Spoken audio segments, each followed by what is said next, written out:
अम्ब त्वाम् अनुसन्दधामि भगवद्गीते भवद्वेषिणि। ओम नमो भगवते वासुदेवाय। আগের ক্লাসে আমরা আলোচনা করেছিলাম 63 নম্বর শ্লোক পর্যন্ত, যেখানে শ্রীকৃষ্ণ শেষ করছেন এই কথা বলে যে যথেচ্ছসে তথা কুরু, বিনিশ্চয় এটা দশেছেন যথেচ্ছসে তথা কুরু। এই যে উপদেশ দিলাম বা দিয়েছি, এতক্ষণ আলোচনা করেছি, সেগুলো ভালো করে পর্যালোচনা করো। বিশেষ রূপে আলোচনা করো মৃৎ ধাতু, তারপরে তুমি যা ইচ্ছা তাই করো। এমন বললেন না যে যা ইচ্ছে তাই করো, বললেন আলোচনা করে দেখো, তারপর সিদ্ধান্ত নাও।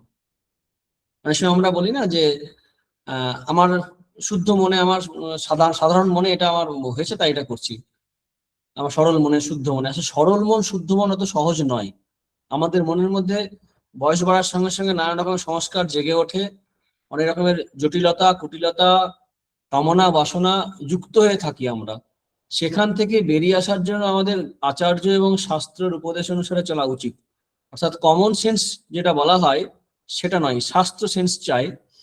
এবং তার দ্বারা যে বুদ্ধি তৈরি হবে, তার দ্বারা যে মন তৈরি হবে, সেই মনের দ্বারা যখন আমরা জীবন সম্বন্ধে সিদ্ধান্ত নেব, তখন সেটা সঠিক সিদ্ধান্ত হবে। তখন আমরা যা যা করবো সেটা ঠিকঠাক হবে। তাই শ্রীকৃষ্ণ বললেন যে যা কিছু বললাম, সে এই গুহ্য থেকে গুহ্যতর, বাংলায় গুইহাত, সংস্কৃতে গুইহাত গুহ্যতরং মায়া, সেগুলো আলোচনা করে তারপরে যা ইচ্ছা তাই করো। এরপরে পরের 3টে শ্লোকে শ্রীকৃষ্ণ একটা স্পেশাল উপদেশ দেবেন। স্পেশাল মনে হতে পারে, কিন্তু দেখা যাবে এই গীতার মধ্যে ছড়িয়ে আছে, বিভিন্ন জায়গায় এই কথাগুলি বলেছেন। কিন্তু কি হয়, অনেক সময় আমাদের বিশেষ বলে না বললে খেয়াল রাখি না। যেমন হয় না যে অনেকগুলো বলার পরে, লাস্টে অনেক কথা বলার পরে যাওয়ার সময় বলেছি এই দেখো এই গাছটা একটু জল দিও, কিন্তু নাহলে কিন্তু মরে যাবে।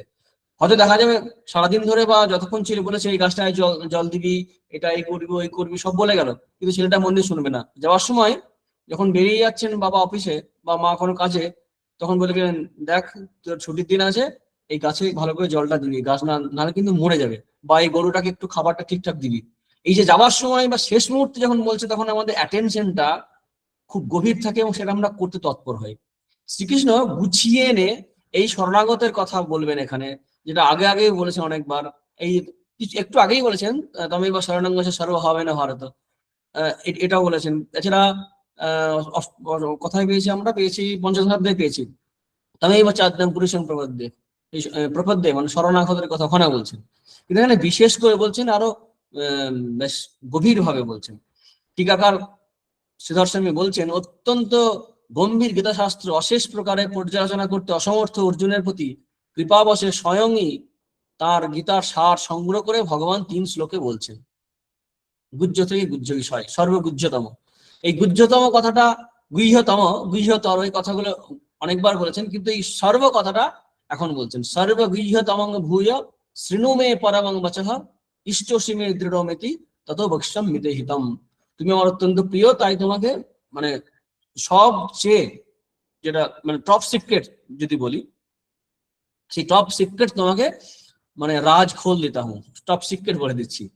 এইটা করলেই ওই গোটা গীতা আলোচনা করা অনেক সময় সম্ভব হবে না, পারবে না, আমাদের অবস্থা অনেকের তাই।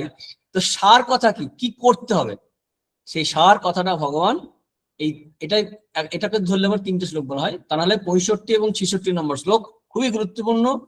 বহুবার অনেকেই বলে এটা মুখস্থ করতে, অনেকে মুখস্থ রাখেন এটা। কাজে আমরা যাই করি মুখস্থ আমাকে করে নিই আমরা। অথচ এই শ্লোকটার প্রথম অংশটা দেখবো আমরা আগেও পেয়েছি, নবম অধ্যায়ে পেয়েছি। শ্লোকটা পড়ি। মন্মনা ভব মদ ভক্ত মদিয়াজি মাং নমস্কুরু মামে বস্য শত্যন্তে প্রতিজানে প্রিয় সেমি। 65 নম্বর শ্লোক। 34 নম্বর শ্লোকে পেয়েছি আমরা নবম অধ্যায়ে 33-এ যেটা আছে না, অনিত্য অসুখম লোকম এবং প্রাপহ্যসমাম। এই অনিত্য এবং দুঃখকর এই যে জগৎ পেয়ে কর্তব্য কি না, আমার ভজনা করো, ভজস্বমাম।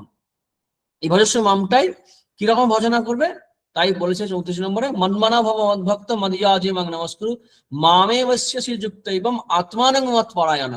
এখানে ওই মামে বস্যসি পর্যন্ত একই আছে, সেখানে প্রতিজ্ঞা করলেন। এই হচ্ছে স্পেশাল এই শ্লোকের মধ্যে, যে আমি প্রতিজ্ঞা করছি সত্যং তে প্রতিজানে প্রিয় সিংহ, তুমি আমার প্রিয়, আমি তোমাকে প্রতিজ্ঞা করছি এরকম করলে তুমি আমাকেই প্রাপ্ত হবে, ভগবান লাভ হবে, আত্মজ্ঞান হবে। মনমনা ভব মদ ভক্ত মদ ইয়াজি মাং নমস্কুরু।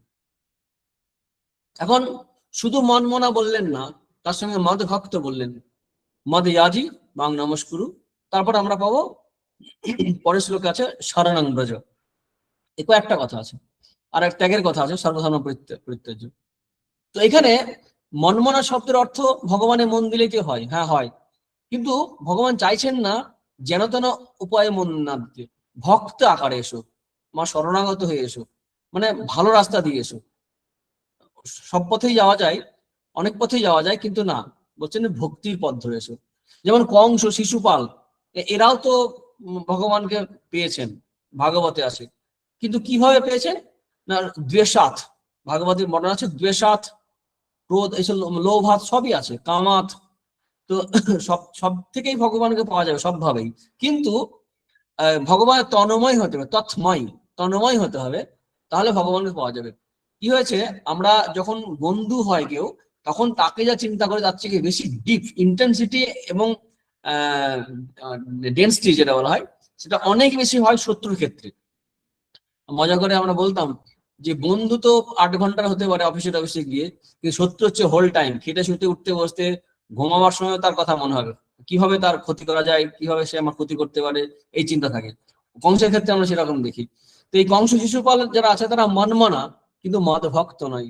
তাই শ্রীকৃষ্ণ বলছেন মদ ভক্ত, মন মানা, এগুলো হচ্ছে উপায়, এটা হচ্ছে শরণাগতের আনুষঙ্গিক সাধন। পরম কথাটা পরের শ্লোকে বলবেন, মন মানা অর্থাৎ কংস শিশুপালের মতো না হয়ে তুমি আমাকে ভক্তিযুক্ত চিত্ত হও, মদ ভক্ত। আর কি, মদ ইয়াজি, আমার পূজা করো, উপাসনা করো, যেটা আমরা নবম অধ্যায়ে পেয়েছি।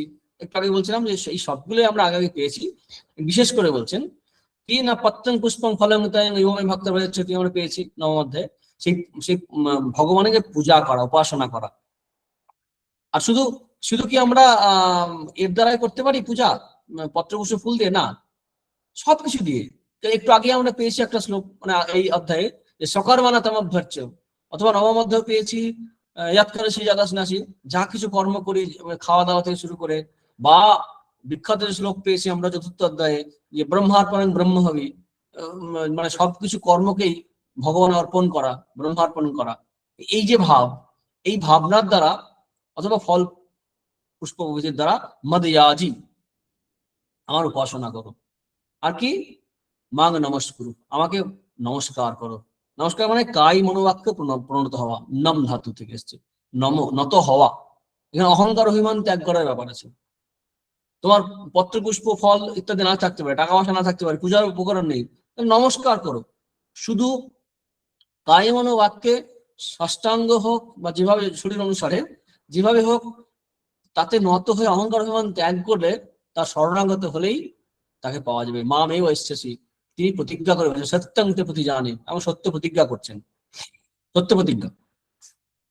এই মধ্যাজি এবং নমস্কুরু, নম, এই শব্দ দুটির দিকে তাকিয়ে অনেক সময় টিকাকারেরা, বিশেষ করে মধুসূদন সরস্বতী বলছেন, এর দ্বারা ওই নবদা ভক্তি যেটা আমরা ভাগবতে পাই সপ্তম স্কন্ধে, যেখানে প্রহ্লাদ শেখাচ্ছেন হিরণ্যকশিপুর যে সন্তান প্রহ্লাদ, তো কিভাবে ভগবানের ভজনা করা যাবে, সেখানে নবদা ভক্তির কথা বলেছে, আমরা আগে আলোচনা করেছি। যেখানে বলছেন শ্রবণং কীর্তনং বিষ্ণু স্মরণং পাদ সেবনম অর্চনং বন্দনং দাস্যং সক্ষম আত্ম নিবেদনম, এই 7 রকম হবে শ্রবণ কীর্তন ইত্যাদি দ্বারা। এইভাবে ভাগবত ধর্মের অনুষ্ঠান করতে করতে ঈশ্বর অনুরাগ জন্মালে সাধক শরণাগত হবে, আর শরণাগত হলেই ভগবানকে পাওয়া যাবে। একটু আলাদা হলেও একটা বিষয় আলোচনা করা দরকার এই মনমনা কথাটা থেকে, যে ভগবানের মন দেওয়ার ক্ষেত্রে কেন বলা হচ্ছে যে ভক্তিযুক্ত হতে, কারণ অসৎ পথে বা খারাপ পথেও যাওয়া যেতে পারে, যদি সরাসরি যোগ নেই তবু আমাদের একটু জানার জন্য বলছি যে ভগবানের মন দিতে গেলে, ভগবানের সাধনা করতে গেলে অনেক সময় নোংরা পথও আছে। একবার এই 1884 সালে মার্চ মাসে শ্রীরামকৃষ্ণদেব ভক্তদের বলছিলেন, কর্তা ভোজাতে সাধনা কথা বলতে বলতে বলছেন যে আমি যখন ওদের শ্যামবাজারে যাই, তাদের বললাম এরূপ মত আমার নয়, কর্তা ভোজার মত, আমার মাতৃভাব। দেখলাম যে লম্বা লম্বা কথা কয়, আবার ব্যভিচার করে, ওরা ঠাকুর পূজা প্রতিমা পূজা লাইক করে না, জীবন্ত মানুষ চাই। তারপরে বলছেন কিভাবে মেয়েদের নিয়ে সাধনা করে, বলতে বলছে এসব বড় নোংরা সাধন, যেমন পায়খানার মধ্য দিয়ে বাড়ির ভেতর ঢোকা। এটা শ্রীরামচন্দ্র পছন্দ করেননি, বলেননি। এই ভাবনা অনুসারেই এই ভাবনার কথা আবার আরেকটা পায় পরবর্তীকালে শ্রীরামচন্দ্র শরীর যাওয়ার মুখে কাশি করে বলছেন, একবার নরেন্দ্রনাথকে ডেকে বলছেন বিবেকানন্দকে, তখন নরেন্দ্রনাথ, বাবা এখানে যেন কেউ কারণ পান না করে, ধর্মের নাম করে মদ্যপান করা ভালো নয়। আমি দেখেছি ওখানে ওরূপ যারা করেছে সেখানে ভালো হয় নাই, সেখানে ভালো হয়নি, ওখানে ওরূপ করেছে যারা করেছে, যেখানে ওরূপ করেছে। তাহলে এই এই যে অনেকে বলে তন্ত্রের নাম দিতে পারে, তন্ত্রে সাধারণত এগুলো আছে, বামাচার আছে, কারণ পান আছে, কিন্তু এগুলোর ক্ষেত্রে সাধারণ ক্ষেত্রে খুব অধিকারী কম হয় এবং পথভ্রষ্ট হওয়ার, ব্যভিচার আদিতে লিপ্ত হওয়ার সম্ভাবনা খুব প্রবল থাকে। যে কারণে মনমনার সঙ্গে মদভক্ত, এই মনে পড়লো বলে এগুলো একটু আলোচনা করে দিচ্ছি। একটা জায়গায় স্বামীজি তখন বক্তৃতা করছেন, এই ভারতবর্ষেই সম্ভবত কলকাতাতে একটা লেকচার আছে, সেখানে বলছেন যে ভারতবর্ষের প্রায় সকল স্থানে, বিশেষত বাংলাদেশে গুপ্তভাবে অনেকে এরূপ সাধনা করেন, তারা বামাচার তন্ত্রের প্রমাণ দেখান। স্বামীজি বলছেন যে ও সকল তন্ত্র ত্যাগ করে উপনিষদ, গীতা প্রভৃতি শাস্ত্র ছেলে মেয়েদের পাঠ করতে দেওয়া উচিত, ছেলেদের এগুলো দেওয়া উচিত, উপনিষদ গীতা এগুলো নয়। তাই এই একটা রুচিপূর্ণ পথে, ন্যায়সঙ্গত পথ, মানে সমাজ স্বীকৃত পথ, এই দিকে আমাদের খেয়াল রাখতে হবে, যুগ প্রয়োজনে এটা খুব প্রয়োজন আছে, সেই কারণে এটা একটু আলোচনা করলাম। তো মনমনা মদভক্ত মধ্যাজি মাং নমস্কুরু কিভাবে করবে না, সেগুলো এতদিন ধরে বলে এসছি, আরো বিশেষ করে ভগবান মনে করিয়ে দিচ্ছেন। তারপরে সেই বিখ্যাত শ্লোক যেটা বলছেন যে সর্বধর্মান পরিত্যাজ্য মামেকং শরণং ভজ অহং ত্বাং সর্বাপেভ্যো মোক্ষয়িষ্যামি মা শুচি। এখানে কয়েকটি ভাগ আছে, 4টে ভাগ করা যেতে পারে। কি না, সর্বধর্মান পরিত্যাজ্য মামেকং শরণং ব্রজ অহং তাং সর্বাপেভ্যো মোক্ষয়িষ্যামি, আর একটা মা শুচি, এই 4টি। এখন যে শ্রীকৃষ্ণ ধর্ম সংস্থাপনের জন্য এলেন, পরিত্রাণায় সাধনাং বিনাশায় চ দুষ্কৃতম ধর্ম সংস্থাপনার্থায় সম্ভবামি যুগে যুগে, তিনি এখানে ধর্ম ত্যাগ করতে বলছেন। তাৎপর্যটা কি? আমরা উপনিষদে পাই সত্যং বদ ধর্মং চর, ধর্ম পালন করতেই বলা হচ্ছে সবসময় সবকিছুতেই। এখানে তাৎপর্যটা কি? এখানে ধর্ম বলতে কাকে বোঝাচ্ছে? এবং মামেকং শরণং ব্রজ, আগে আমরা এই সর্বধর্ম পরিত্যাজ্যটা দেখি। এখানে বলছেন যে সমস্ত ধর্ম মানে কিন্তু আমাদের অনেক সময় ধারণা হয়, ভুল ব্যাখ্যা অনেক সময় আমরা পাই, আজকাল তো সোশ্যাল মিডিয়ার যুগ, যে ব্রাহ্মণ ক্ষত্রিয় বৈশ্য এই যেসব দিকে না না দেখে হিন্দু মুসলমান জৈন খ্রিস্টান বৌদ্ধ এই ধর্মকে বলা হয়। খেয়াল রাখতে হবে তখন কিন্তু এসব ধর্ম অনেক ছিলই না। এখানে সর্বধর্ম বলতে গেলে সাধারণভাবে গীতায় কর্তব্যকে বলা হচ্ছে। কর্তব্য অনেকবার আলোচনা হয়েছে আমাদের। এই কর্তব্য কিরকম কর্তব্য, কি ধর্ম না, বর্ণ ধর্ম হতে পারে, কুল ধর্ম হতে পারে, আশ্রম ধর্ম হতে পারে, সামান্য ধর্ম, বিশেষ ধর্ম, মোটামুটি এইগুলোকে বলা হচ্ছে ধর্ম। এখন কর্তব্য, কর্তব্য করা না করার জন্য মনের মধ্যে আমাদের মধ্যে টেনশন হয়, চিন্তা হয়। বলছি এই চিন্তা টেনশন দূর করো, শরণাগত হও। শরণাগত সবচেয়ে বড় কেউ শরণাগত কেনা তার প্রমাণ হচ্ছে যে তার মধ্যে কখনো উদ্বিগ্নতা, টেনশন হবে না, নিশ্চিন্ত হবে। মহাবিপদেও যেমন ধীর স্থির, পাপ পুণ্য তার সামনে যা কিছু সিচুয়েশন তৈরি হোক না কেন সবসময় ধীর স্থির থাকবে। প্রথম লক্ষণই হবে তার মধ্যে কোনো উদ্বিগ্নতা, টেনশন থাকবে না, চঞ্চলতা আসবে না, কারণ সে ভগবানকে আশ্রয় করে নির্ভয়ে থাকবে, অভয় একটা অবস্থা হবে। তাই এখানে যে ধর্ম ত্যাগ করার কথা বলা হচ্ছে, এখানে কিন্তু বলা হচ্ছে এটাই যে বর্ণ ধর্ম, কুল ধর্ম, আশ্রম ধর্ম এইগুলোকে ত্যাগ করার কথা বলা হচ্ছে। সর্বধর্ম মধ্যে বর্ণ ত্যাগ করতে হয়।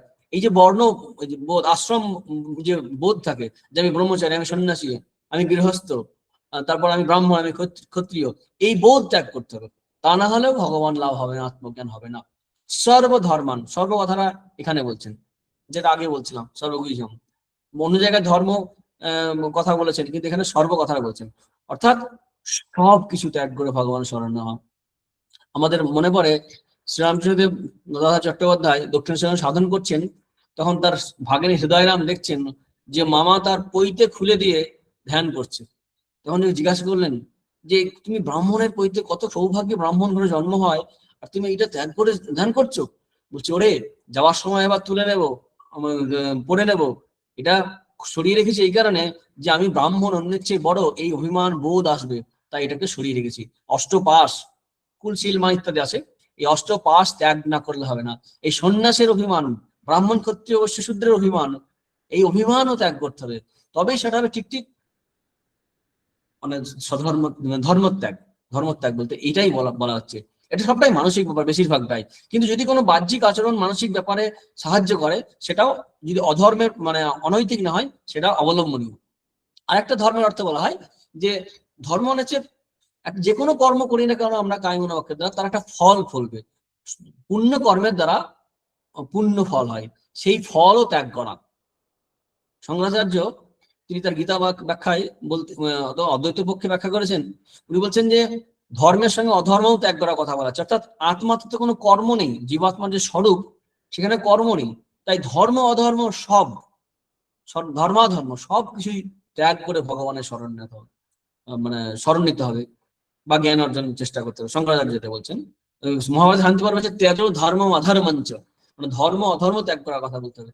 কনটেক্সট বা প্রসঙ্গ বা প্রকরণ অনুসারে অর্থ না করলে অনেক সময় ভুল বোঝার সম্ভাবনা খুব থাকে। এই শ্লোকটিকে নিয়ে সেই কারণে সময় আমাদের কনফিউশন তৈরি হয়। সরল সাদা চোখে অর্থ করতে গেলে অনেক সময়, চলিত অর্থ করতে গেলে তার মধ্যে কনফিউশন তৈরি হবে। এই ধর্ম আরো বেশি বোঝা যায় শ্রীরামকৃষ্ণের প্রার্থনার দ্বারা। প্রার্থনায় কি বলছেন, কথার মধ্যে আছে এরকম, আমি মার কাছে কেবল ভক্তি চেয়েছিলাম, ফুল হাতে করে মার পাদপদ্মে দিয়েছিলাম, বলেছিলাম মা এই নাও তোমার পাপ, এই নাও তোমার পুণ্য, আমায় শুদ্ধ ভক্তি দাও। এই নাও তোমার জ্ঞান, এই নাও তোমার অজ্ঞান, আমায় শুদ্ধ ভক্তি দাও। এই নাও তোমার সূচি, এই নাও তোমার অসুচি, আমায় শুদ্ধ ভক্তি দাও। এই নাও তোমার ধর্ম, এই নাও তোমার অধর্ম, আমায় শুদ্ধ ভক্তি দাও। এই ক্ষেত্রে তিনি, তবে শ্রীরামকৃষ্ণদেব কি বলেছেন যে অন্যায় পথে চলতে হবে তা না। এই যে আমরা যে আলোচনা করলাম পুণ্য অর্থে অথবা কর্তব্য বোধ যে অর্থে, এই দিক থেকে সমস্ত সময় টেনশন মুক্ত হয়ে, যীশুখ্রিস্ট যেন বলেছিলেন সব ভার ছেড়ে দিয়ে আমার শরণ নাও। চৈতন্য মহাপ্রভু বলেছেন এরকম কথা, সবাই বলছেন এরকম কথা। তো বলছেন কি, এই সব ত্যাগ করে আমার শরণ নাও। এখন আমরা একটা শ্লোকে পেয়েছিলাম যে জীব যে স্বাধীনতা নেই, ঈশ্বর সর্বভূতানাং হৃদয় সর্জন তিষ্ঠতি ধামেন সর্বভূতানি যন্ত্রাণি মায়া। ভগবান তো ঘোরাচ্ছেন সবাইকে, তার ইচ্ছা ছাড়া গাছের পাতা নড়ে না। তাহলে শরণ নেবে কি করে? স্বাধীনতা নেই? বলছে না, স্বাধীনতা আছে, স্বাধীন বুদ্ধি দেওয়া আছে।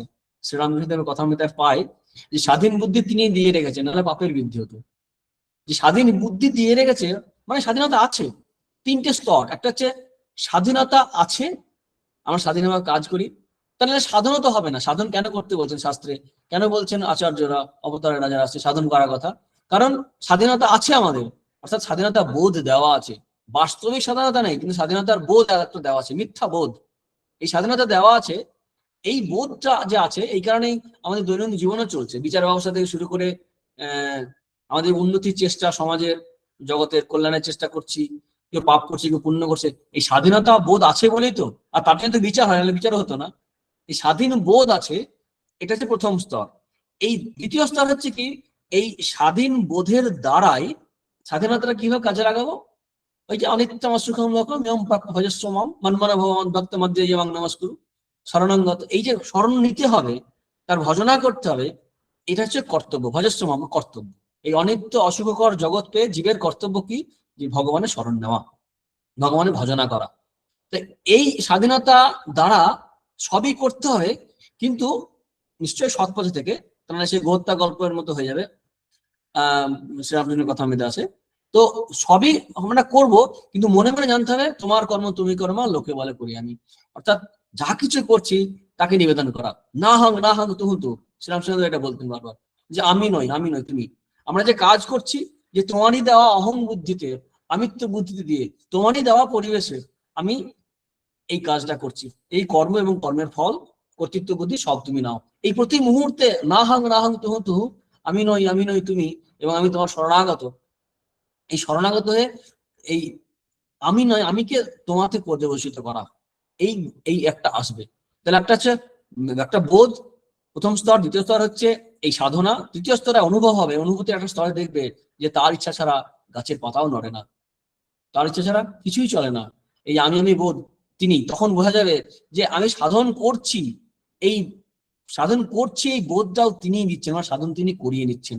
আমি যে গীতা পড়ছি, গীতা পাঠ শুনছি, আলোচনা শুনছি, আমি ডিসিশন নিচ্ছি মনে হচ্ছে, কিন্তু সেই অনুভূতি পর দেখা যাবে তিনি শুনিয়ে নিয়েছেন। আমরা এত পুণ্যকর্ম করে অতৃপ্ত হয়ে তার কারণ আমরা শরণাগত হতে পারি না ভগবানের।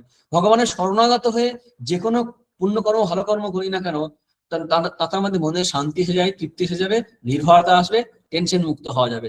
কিন্তু আমরা অত তীর্থ করলেও, এত নাম করলো, এত জপ করলো, প্রার্থনা করলো, আমরা ভগবানের স্মরণ নিতে পারি না। মূল জায়গাটা হচ্ছে অহংবোধ ত্যাগ করা।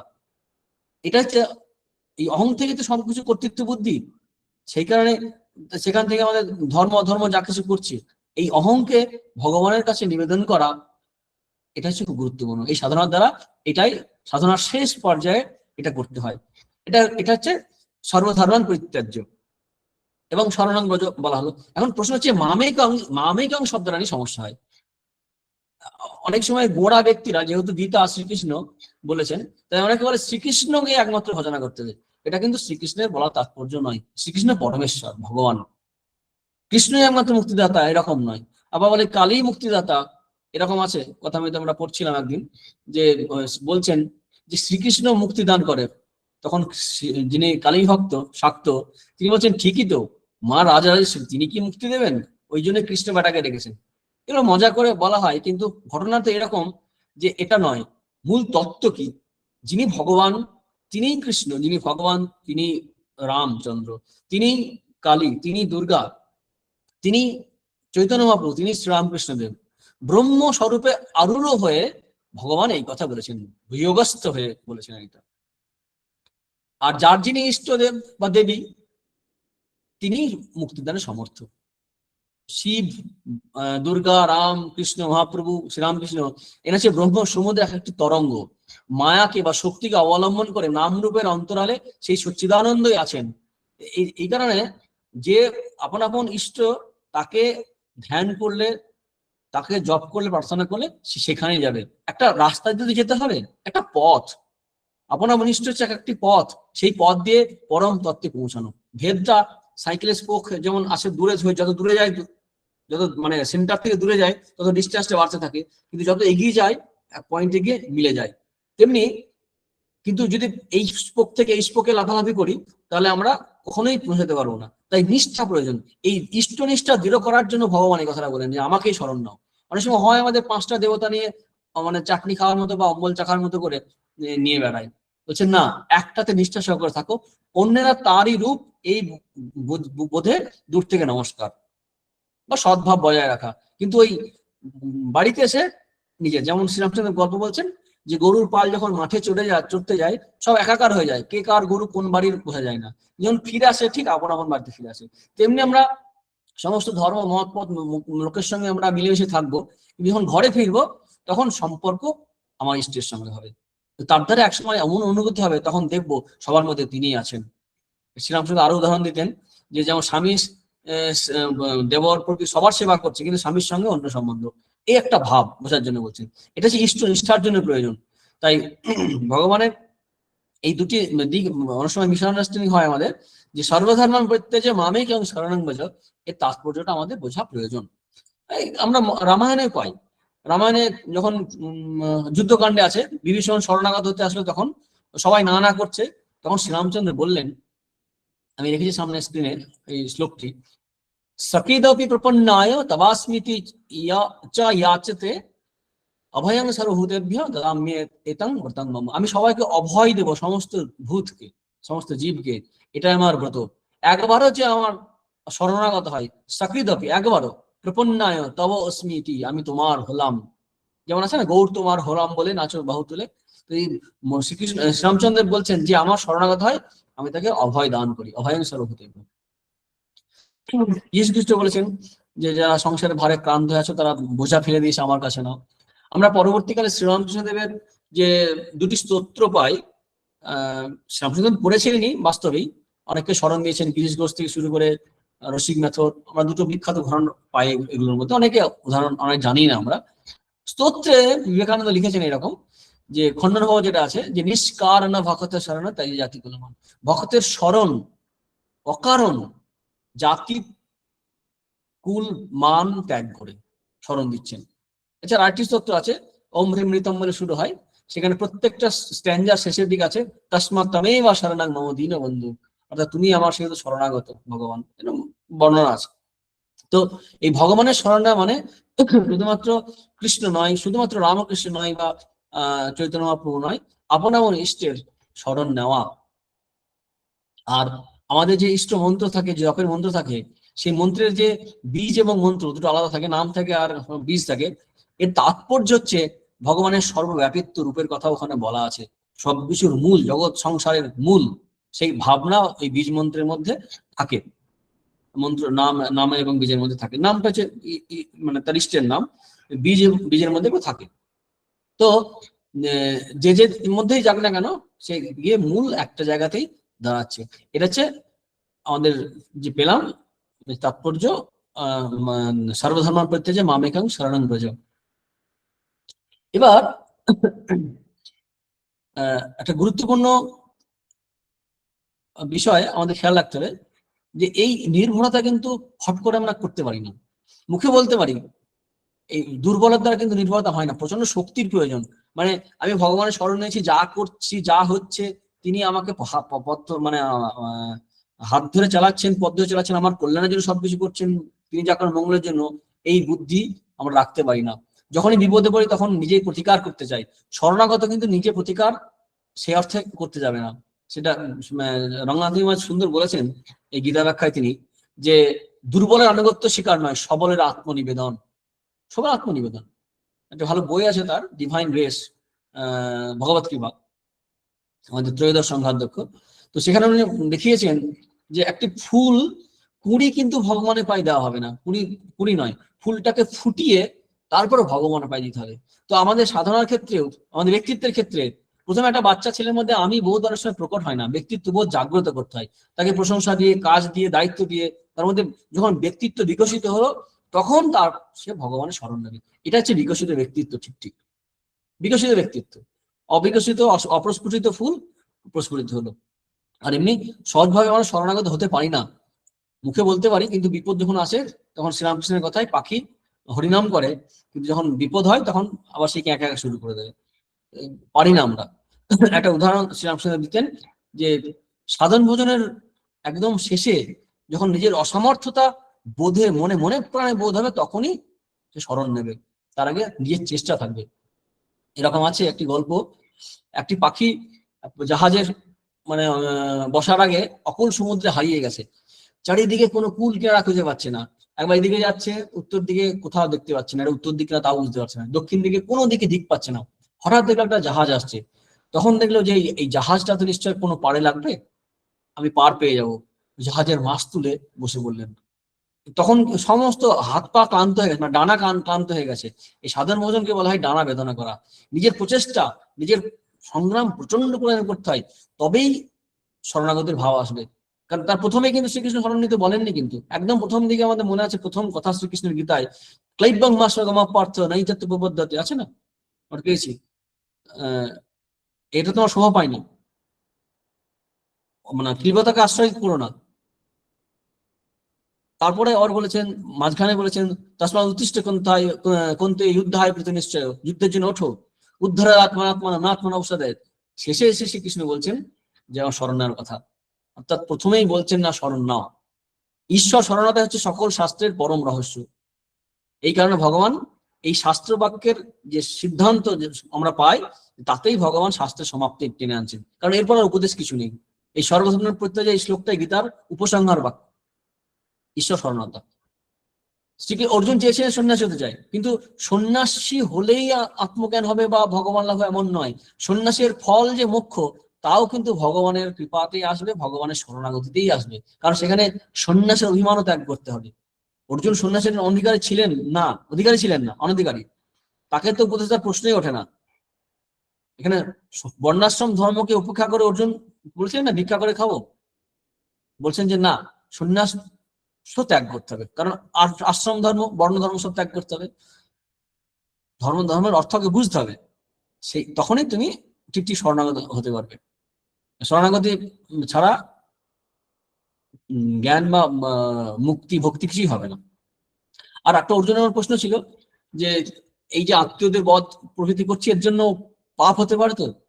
শ্রীকৃষ্ণ সেখান থেকেও বললেন, সেদিক থেকে, যে বিনা প্রায়শ্চিত্তেই সেই পাপ মুক্ত হয়ে যাবে তুমি। তার কারণ আমি ধর্মস্বরূপ। মহারাজ উপনিষদে আছে, ধর্মেন পাপম অপনুদতি। অপনুদতি মানে দূর হয়ে যায় ধর্মের দ্বারা। আর সাক্ষাৎ স্বয়ং ভগবান, তিনি ধর্মস্বরূপ, তার দ্বারা তো পাপ এমনি নষ্ট হয়ে যাবে। ভগবান সেখানে পাপ নষ্ট করবে। সেই কারণে তিনি সিদ্ধান্তে বললেন যে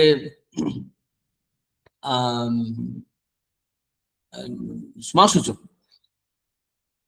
সর্বধর্ম প্রতি মামেকং শরণম অহং ত্বং সর্বপাপেভ্যো মোক্ষয়িষ্যামি, সমস্ত পাপ থেকে মুক্ত করবো, মা সূচক, শোক করো না। এই শোক দিয়ে শুরু হয়েছিল, 11 নম্বর শ্লোকে পেয়েছিলাম। যখন প্রকৃত গীতা বলতে শুরু করলেন, অসচ্চ নানুসূচস্তং প্রজ্ঞাবাদস্য ভাষসে গতাসন গদাসংশ্চ নানুসূচন্তি পণ্ডিতা। তো এই শোক দিয়ে শুরু হয়েছিল, সেখানে বললেন এখানে মা সূচক, শোক করো না। মাঝেও বলেছেন, কিন্তু এখানে উপসংহারটা আবার দৃঢ় করে বললেন যে শোক করো না। আর বলেছেন সত্যং ত্রিপতি জানে প্রিয় সিংহ, সত্য বলেছেন। এই উপক্রম এবং উপসংহার এই দুটোই একসঙ্গে শাস্ত্রের যে মানে যে ধারা, স্টাইল, উপসংহার এবং উপক্রমের মধ্যে শুরুতে এবং শেষে এক জায়গায় শেষ, তাৎপর্য শেষ হয়, একই কথা বলে। তো সেটা বললেন যে শোক হয়েছিল, সেই শোক দূর হবে তোমার। আমরা এই আলোচনা থেকে একটু সরে গিয়ে এরই পরিপূরক আলোচনা, বিশেষ করে এই শরণাগতি কিভাবে হতে হয় তার সাধন আমরা বিষ্ণু পুরাণে পাই, বায়ু পুরাণে সম্ভবত পুরাণে পাই। এছাড়া রামানুজ বিশেষাদ্বৈতবাদী, তার দর্শনে এইগুলো আমরা পাই। খুব সুন্দর শ্লোক আছে, আমরা একটু আলোচনা করব। একটি শ্লোক আছে বায়ু পুরাণে, বলা হয় আনুকূল্যস্য সংকল্পং প্রাতিকূল্যস্য বর্জনম রক্ষিষ্যতি ইতি বিশ্বাস গোপ্তৃত্বে বরণং তথা নিক্ষেপং অকার্পণ্যং ষড়বিধা শরণাগতি। কি বলছেন? যে শ্রী ভগবানের প্রীতিজনক কার্যে প্রবৃত্তি, আনুকূল্যস্য সংকল্পং প্রাতিকূল্যস্য বর্জনম, প্রতিকূল কার্যের নিবৃত্তি তিনি রক্ষা করবেন, এই বলে দৃঢ় বিশ্বাস, রক্ষিষ্যতি ইতি বিশ্বাস। আর কি? গোপ্তৃত্বে বরণ, রক্ষাকর্তা, গোপ্তৃত্ব মানে রক্ষাকর্তা, গোপ্তা, গোপ্তৃত্ব রক্ষা করবেন, তিনি রক্ষাকর্তা, রক্ষক বলে বরণ করে নেওয়া, বরণন। আর কি? তাতে সম্পূর্ণ আত্মসমর্পণ, নিক্ষেপম। আর অকার্পণ্যম বা কার্পণ্যম, সেখানে কি বলছেন? যে দ্রৌপদী প্রভৃতি যারা ছিলেন, তারা যখন বা গজ যে কুমিরের যে লড়াই হয়েছিল, তখন শরণাগত হলেন। দ্রৌপদী যতক্ষণ পর্যন্ত সম্পূর্ণ মানে ভাবে শরণ নেননি, ততক্ষণ পর্যন্ত ভগবান আসেননি। ঠাকুর কখন এলেন? যখন একদম সব ছেড়ে দেয়া, দুই হাত তুলে একদম আরতি নিবেদন করলেন ভগবানকে, আমায় রক্ষা করো, লজ্জা নিবারণ করো, তখন ভগবান আসলেন। এই এই শরণাগতি, এই হচ্ছে 6টি দিক। বিশিষ্টাচার্য দর্শনে 5টার কথা বলা হয়েছে, 5টি মানে পঞ্চাঙ্গ শরণাগতি বলে রামানুজ। এই 5টা হচ্ছে অঙ্গি, এই 5টা শরণাগতের অঙ্গি, 5টা হচ্ছে অঙ্গ। এর তাৎপর্য খুব সুন্দর সুন্দর আলোচনা করেছে। যে নিজের অসহায়ত্বের স্বীকৃতি হচ্ছে কার্পণ্যম। প্রথম, আমি অসহায়, আমার নিজের শক্তিতে মুক্তি পাওয়া সম্ভব নয়, এই বোধটা হওয়া, আমার পারবো না। যেমন অর্জুন বললো না যে কার্পণ্য দোষ অপহত স্বভাব পিচ্ছামি তাং ধর্ম সম্মূঢ় চেতা যাচ্ছিল সন্নিশ্চিতাং রহিতান্মে শিষ্যস্তেং স্বাধীন। অর্জুন এতক্ষণ নিজে যুক্তি দিচ্ছিলেন, নিজের অহংকার অভিমান দিয়ে বোঝাচ্ছিলেন, বুঝতে চাইছিলেন এবং বোঝাচ্ছিলেন শ্রীকৃষ্ণকে। যখন বুঝতে পারলেন যে ঠিক হচ্ছে না, তখন শরণাগত হলেন। এই যে শরণাগতের একটি ধাপ। তারপরে মানে একটা ভিত্তি, যতক্ষণ আমি পারবো ততক্ষণ অহংকার থাকে, শরণাগতি হয় না। যেটা আমরা যে শ্লোক আলোচনা করছিলাম, যে সর্বসাধারণ প্রত্যেক যে মামাকে শরণ বোঝো, এইটা হচ্ছে তাৎপর্য। যে আমার দ্বারা হবে না, এই বোধ আসবে চেষ্টা করে, প্রথমে আসবে না, অনেকবার চেষ্টা করার ফলে। এমনি আমরা বই পড়তে পারি, শাস্ত্র পড়তে পারি, আলোচনা শুনতে পারি, শুনে মনে হতে পারে শরণ নিলাম, কিন্তু দেখা যাবে যখন পরিস্থিতি তৈরি হয়, ক্রাইসিস তৈরি হয়, তখন ভগবান নির্ভর করে থাকতে পারি না। সে কারণে বলা হচ্ছে দুর্বলের দ্বারা ধর্ম হয় না, সবলের দ্বারা ধর্ম হয়। কিন্তু এই অহংকারের দ্বারা হবে না, এই বোধটা চলে যাবে। যতক্ষণ আমি পাবো অহংকার থাকে, ততক্ষণ শরণাগতি হবে না। তাই শরণাগতির ভিত্তি হলো এই কার্পণ্য। তারপর আনুকূল্যস্য সংকল্প, মানে ভগবানের যা প্রিয়, তার আদেশ সেটা পালন করা, শাস্ত্র আচার্য উপদেশ পালন, এগুলো নিষ্ক্রিয় বসে থাকবে না, আত্মসমর্পণ করবে, তার জন্য সাধনা আছে। তারপর বলছেন প্রতিকূল বিষয়ে বর্জন সংকল্প, প্রাতিকূল্যস্য বর্জনম, মানে ভগবান যা পছন্দ করেন না সেগুলো করবে না, নিষিদ্ধ অন্যায় যেগুলো করবে না। মানে চুরিও করবো, ক্ষমা হয়ে যাবে, এটা হতে পারে না। নির্ভরতা, এখন আমরা পাপ করেছি, ঠিক আছে, পাপ করেছি, অনুতাপ হতে পারে, কিন্তু অনুতাপ সারা জীবন অনুতাপ করলে হবে না, সেটাকে তামসিক ধৃতি বলে। আমরা করেছিলাম যে আশাপ্তং ভয়ংসকং বিষাদং মদময়চা নবিবঞ্চিত দুর্মেধা ধৃতিংসা পার্থ তামসিক ধৃতি। একটা ভুল করেছি, পাপ করেছি, ফরগেট ইট, ভুলে যাও। আর ভবিষ্যতের করব না, এই একটা ভাব রেখে এর দ্বারা আচরণের শুদ্ধি হবে, চিত্তের শুদ্ধি হবে। এই প্রতিকূল বিষয় বর্জন করতে হবে। অনেক সময় আমাদের এমন পাপ প্রবৃত্তি থাকে, নিবৃত্তি হয় না, সেই জন্য ভগবানের কাছে কাতরভাবে প্রার্থনা করতে হয় এর জন্য। এই সহায়তা তার কাছ থেকেই আসবে। কারণ আমরা কিছু কিছু চেষ্টা করলে বুঝতে পারি যে আমরা আর পেরে উঠছি না। এই অহং বুদ্ধি নষ্ট করার জন্য অনেক সময় আমাদের মধ্যে ভগবান এই পাপ বুদ্ধি বা পাপের প্রতি প্রবৃত্তি চলতে থাকে। তখন অহংকারটা তখন এতই দুর্বল হয়ে পড়ে, তখন বুঝতে পারে যে না, আমার দ্বারা হবে না প্রভু, তুমি মানে অনুগ্রহ করে আমার এই পাপ বুদ্ধি, পাপের যে যাত্রা বা গতি পাপের দিকে, সেটা নিবৃত্তি করো। তখন ভগবানের প্রতি শরণাগত অনেক সময় আসে। সবার ক্ষেত্রে পাপের দ্বারা আসবে এমন নয়, কিন্তু সাধারণ ক্ষেত্রে এই প্রাতিকূল্য সেবা বর্জনের কথা বলা হচ্ছে। এই আনুকূল্য সেবা প্রাতিকূল্য বর্জন এরা হচ্ছে কর্মের দিক। শুধু মুখে মানে স্মরণ নিলাম এটা বললে হবে না, জীবনযাপন তার পছন্দ মতো করতে হবে। এই আনুকূল্য সংকল্প এবং প্রাতিকূল্য বর্জন। তাহলে প্রথমটা হলো ভিত্তি, সেটা কি? ওই কার্পণ্য। তারপরে এই দুটি হচ্ছে প্র্যাকটিস, কিছু আছে এটা ত্যাগ করতে হবে, এটাকে প্র্যাকটিস করতে হবে। আর আর মনের ভাব আছে দুটি, সেটা হচ্ছে কি? বিশ্বাস, মহাবিশ্বাস আর গোপ্তিত্ব বর্ণন। সেটা কি? তিনি আমাকে রক্ষা করবেনই, তিনি ছাড়া আর কেউ নেই, এই নিঃশর্ত নিঃসংশয় বিশ্বাস। এই কার্পণ্য দিয়ে শুরু, বিশ্বাস দিয়ে তার পূর্ণতা। মা সূচক, এই যে ভগবান বলছেন ভয় পেও না, এই ভয় পাবো না, এই বিশ্বাসটা ভগবানের প্রতি থাকবে আমার, তিনি আছেন রক্ষা করবেন। এই তারপরে রক্ষার কথা সরাসরি বলছেন গোপ্তিত্ব বর্ণনম। এটা একটা আনুষ্ঠানিক দিক। রামানুজ সম্প্রদায় একে বলা হয় ভরন্যাস, মানে ভক্ত নিজের ভার ভগবানের উপর নষ্ট করে দেয়। ভক্ত, কারণ এই ভাবনা আছে যে ভগবান আমাদের যোগক্ষেম বহন করবেন, এই যোগক্ষেম বাহাম্ময়ম, তো সম্পূর্ণ ভার ভগবানকে দিয়ে নিশ্চিন্ত হয়ে যাওয়া, বিশ্বাস, মহাবিশ্বাস। আর এই ব্যক্তিত্ব বরণ, এটা যে ভাবের দিক।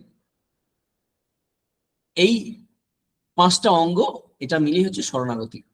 মানে কার্পণ্য হলো ভিত, আনুকূল্য প্রতিকূল্য হলো যেন একটা দেওয়াল, এগুলো দেওয়াল আর কি, স্ট্রং। মহাবিশ্বাস হলো ছাদ, আর ব্যক্তিত্ব বরণ হলো ভগবানের প্রবেশের দরজা। এটা উপমা দিয়েছে। এই পাঁচটা একসাথে যখন হবে, পাঁচটি বিষয়, তখন আমরা তার যে ভার নিয়েছেন ভগবান, এই বোধ তৈরি হবে এবং তাকে সম্পূর্ণ তার চরণে নিবেদন করা হবে। পাঁচটা বিষয়কে আরেকবার বলি এখানে, যে কার্পণ্য, আনুকূল্য সংকল্প, প্রাতিকূল্য বর্জনম, মহাবিশ্বাস আর গোপ্তিত্ব বর্ণন। এটা যে বিশিষ্টাদ্বৈত দর্শনে এটাকে আলোচনা করেছে এইভাবে। এরপর আরেকটি উদাহরণ, গিরিশ ঘোষ, এটা বলে আমরা আলোচনা শেষ করবো আজকে, সময় আছে তো। গিরিশ ঘোষের শরণাগতি, বকলমা যেটা বলা হয়, বকলমা এবং শরণাগতিতে পার্থক্য কিছু কিছু আছে বলেন কেউ কেউ, যে শরণাগতির মধ্যে একটু অহংগতি থাকে, বকলমায় কিন্তু সম্পূর্ণ তাকে ছেড়ে দেওয়া থাকে। ঘটনাটা এরকম, খুব প্রাসঙ্গিক এই সর্বধর্ম পরিচয়ের ক্ষেত্রে, সেই কারণে এই বিষয়টা একটু আলোচনা করা যেতে পারে। গিরিশ ঘোষ বিখ্যাত লোক, এখন তো সবাই জানে, নাটক, থিয়েটার, সিনেমা প্রভৃতির জন্য, যে কিরকম মাতাল এবং অনাচারী বা পাপ নেই এখনো, নিজেই বলতেন আমি এখনো পাপ নেই করিনি। এমনকি কবি মানুষ ছিলেন, মজা করে বলতেন যে আমি যা মদ খেয়েছি বোতলগুলো জমা করলে এভারেস্ট হয়ে যাবে। তো এই যে ব্যক্তি, ঠাকুরের সঙ্গে তার সম্পর্ক হয়, যোগাযোগ হয়, যাতায়াত করতে করতে একদিন বলছেন যে আমি কি করব, আমার কি উপায়? ঠাকুর বলছেন যা করছো তাই করে যাও, এদিক ওদিক মানে ভগবান এবং সংসার দুদিকে রেখে চলো, তারপর একদিক ভাঙবে যখন, তখন দেখা যাবে। তবে সকাল সন্ধ্যা তার স্মরণ মননটা রেখো। গিরিশ ঘোষ বলছি বাবরে, সবার সঙ্গে একটা নিয়মের বন্ধনে করতে হবে, সকাল সন্ধ্যা স্মরণ মনন করতে হবে, আর চিরকালের জন্য বদ্ধ হয়ে যাবো, এটা ভাবতে গেলে তো মনটা হাঁপিয়ে ওঠে। আমাদের এই অবস্থা হয়। প্রথমত বহির্মুখ মন, তিনি দেখছেন নিজের দিকে তাকিয়ে, যে বহির্মুখ মন আমি কি করে ভগবানের শরণ নেব। আর কি, যে চিরদিনের জন্য বদ্ধ হয়ে ওঠে নিয়মে, প্রতিদিন এরকম জব করতে, প্রার্থনা করতে বা স্মরণ মনন করতে হবে নিয়ম করে, সম্ভব হবে না। শ্রীরামকৃষ্ণ বুঝতে পারছেন, তিনি বলছেন আচ্ছা তা যদি না না পারো, তাহলে খাবার শোয়ার আগে তার একবার স্মরণ করে নিও, মানে খাবে তো নিশ্চয়, ঘুমোতেও যাবে, তখন স্মরণ করে নিও। গিরিশ নীরব। তিনি ভাবছেন যে সত্যি তো এটা করা উচিত, এত সহজ উপায় বলে দিচ্ছেন। তারপর ভেবে দিলেন যে আমি কোন দিন কখন খাই ঠিক থাকে না, কখনো বেলা 10টায়, কখনো বিকাল 5টায়, রাত্রে খাওয়ার সময় তাই, নিশ্চয়ই ভুল হয়ে যাবে। যে ঠাকুর এত সহজ করে দিচ্ছেন তবুও আমি পারছি না, উনি বুঝতে পারছেন।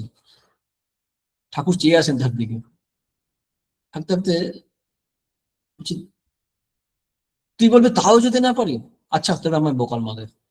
ঠাকুর তখন অর্ধবার্য দশা অবস্থা হয়ে গেছে। গিরিশ ঘোষ কিন্তু তখন ভাবেননি যে নিয়মের বন্ধন গলায় পড়া অসহ্য মনে হয়েছিল, তার পরিবর্তে শতগুণ তার থেকে অধিক ভালোবাসার বন্ধন স্বেচ্ছায় গলায় তুলে নিয়েছে। লীলা প্রসঙ্গে লিখছেন ভরত মহারাজ সাধারণ জীবনে, যে এখন ভালো মন্দে যে অবস্থা হোক না কেন, যশ অপযশ যায় আসুক না কেন, দুঃখ কষ্ট যতই উপস্থিত হোক না কেন, নিঃশব্দে তা সহ্য করা ছাড়া তার কিছু বলার থাকলো না। কারণ তখন তলিয়ে দেখেনি, এই মুহূর্তে গেলে অন্য সকল চিন্তা মন থেকে সরে গিয়ে কেবল তার চিন্তা। কিরকম চিন্তা? যে শ্রীরামকৃষ্ণের অপার করুণা, যে আমার মতোই পাপি তাপি, তার দায়িত্ব তিনি নিয়েছেন, তার মধ্যে কৃতজ্ঞতায় ভরে গেল, তার ভালোবাসায় প্রেমে গলিত হয়ে গেলেন একদম। মানে বুঝতেই পারলেন না যে কিভাবে যে তার বন্ধনে পড়ে গেলেন, প্রেমের বন্ধনে। নিয়মের বন্ধনটা ছেড়ে দিয়ে প্রেমের বন্ধনে পড়ে গেলেন, ভক্তির বন্ধন। আর সেটাকে থেকে ঘিরে উঠলো তার একটা অহংকার। লোকে যে যাবে বলে বলুক, কিছু করুক, আমার তো আছেন শ্রীরামকৃষ্ণদেব, ভগবান আছেন ঠাকুর শ্রীরামকৃষ্ণ, একে ঘিরে একটা অহংকার তৈরি হলো। তখন তার ধারণা ছিল না যে অহংকারকে শাস্ত্রে সাধনার মধ্যে বলা হয়। ভক্তিশাস্ত্রে লীলা প্রসঙ্গ লিখছেন, ভক্তিশাস্ত্রে অহংকারকে যে সাধনের মধ্যে গণ্য করেন, মানবের বহু ভাগ্যে আসে বলেন, তাহাই তখন কেমন করে জানিবেন। সংসার দিকে তার নজর নেই, দিকে কি যে যা বলছে বলুক, ঠাকুর আছেন, ভয় কি। এখন গিরিশ ঘোষের এটা তো স্মরণ নিলেন, কিন্তু স্মরণ নিয়ে নেবো বললে তো হয় না। অনেক সময় স্মরণ নিয়েছি বলি, কিন্তু প্র্যাকটিস করতে করার সময় দেখা যাবে স্মরণ নিইনি। তো ওইরকম একটা ঘটনা এরকম ঘটেছে, একটা উদাহরণ দিই। লীলা প্রসঙ্গে আছে, শ্রীরামকৃষ্ণ লীলা প্রসঙ্গ, যে ওই রকম ভাবে একটা শিক্ষা দিচ্ছেন। একবার গিরিশ ঘোষ কোন একটা বিষয় আমি করব বলেছেন, তখন শ্রীরামকৃষ্ণ বলছেন, ও কি গো, অমন করে আমি করি করবো বলো কেন, যদি করতে না পারো বলবি ঈশ্বর ইচ্ছা হয়তো করবো। গিরিশ তখন বুঝলেন ঠিক কথা তো, আমি যখন ভগবানের উপর সকল বিষয়ে সম্পূর্ণ ভার দিয়েছি, তখন তিনি আমার ভার নিয়েছেন, তখন তিনি যদি আমার পক্ষে ওটা ভালো বা উচিত মনে করেন, কল্যাণকর মনে করেন, তবে যদি করতে দেন তবেই করতে পারবো। তারপর থেকে শুরু করলেন কি নিজের রাগ সাধনা তৈরি হলো। তিনি তখন আমি করব, আমি খাবো, আমি যাব, এই ভাবগুলো আস্তে আস্তে বলা ত্যাগ করলো। দেখুন আমাদের কিন্তু এগুলো হয় না, আমরা মুখে বলে ভার দিয়েছি, কিন্তু আমরা এটা মানতে পারি না, করে উঠতে পারি না। মুখে বলে দিই ভার দিয়েছি, কিন্তু আসলে ভার দিই না, আমরা প্রতিকার করতে যাই, প্রতিরোধ করতে যাই, এবং অহং বুদ্ধি চলে আসে। গিরিশ ঘোষকে শ্রীরামকৃষ্ণদেব মুখে আমরা বলি বা শুনি যাত্রায়, শ্রীরামকৃষ্ণদেব ভার নিয়েছেন, কিন্তু ভার নিয়েছেন মানে এমন নয়, সেই ভার নেওয়ার, ভার দেওয়ার যে বকলমা দেওয়ার বা শরণাগত হওয়ার যে কন্ডিশন, যে সাধনা, সেগুলো এই শেখাচ্ছেন। যে তুমি কি করে বলছো যে আমি করব, যদি না করতে পারো বলো চেষ্টা করবো, পারবো, তার ইচ্ছা হলে হবে। এই যে বোধটা দিন দিন তার অর্থ পরিষ্কার হচ্ছে, বুঝতে পারছেন যে যত দিন যাচ্ছে, যখন ঠাকুরের শরীর চলে যায় শ্রীরামকৃষ্ণ দেবের, তারপরে যখন স্ত্রী পুত্র মারা যায়, বিশেষ করে পুত্র মারা যায়, তখন তিনি কাঁদতে পারছেন না। কাঁদলেও এইভাবেই ভাবছেন যে ঠাকুর ভালো বুঝেছেন শ্রীরামকৃষ্ণদেব, তাই ওরকম করেছেন, তিনি ওরকম হওয়া উচিত বা কল্যাণকর বলেই মনে করেছেন, তাই তিনি করেছেন। আমার চিন্তা করার কিছু নেই। আমি যে তার উপর ভার দিয়েছি, তিনি কোন পথ দিয়ে আমাকে নিয়ে যাবেন, তিনি তো লেখাপড়া করে দেননি।